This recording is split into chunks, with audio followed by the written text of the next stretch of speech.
So the digital moguls who run these platforms like Twitter and so on have announced that today, on election day, they are going to restrict coverage of Trump and Trumpsters and anyone who prematurely declares results on election night.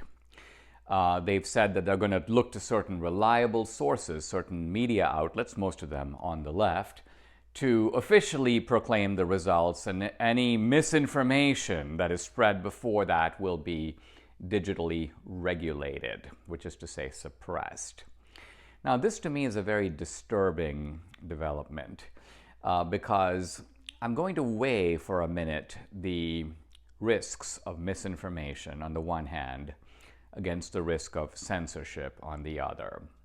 Now, misinformation is obviously a bad thing, but how bad is it? Let's say that Trump, for example, prematurely declares victory.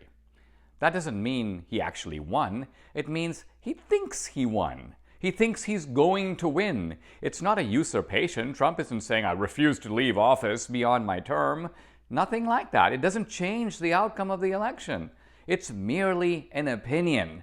And that's what the First Amendment is there to protect: expressions of opinion, whether wrong-headed or not.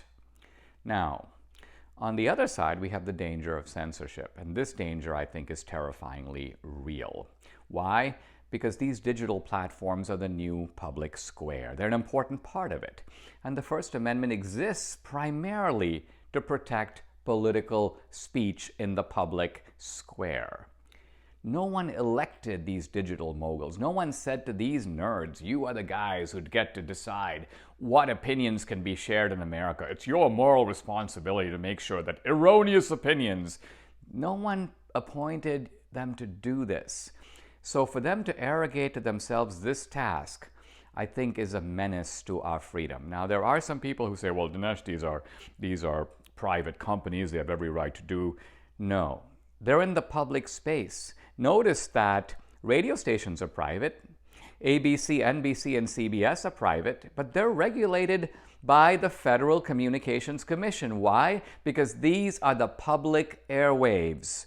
And the same is true of these digital platforms. They are regulating public speech, and therefore they are a clear and present danger to our liberties.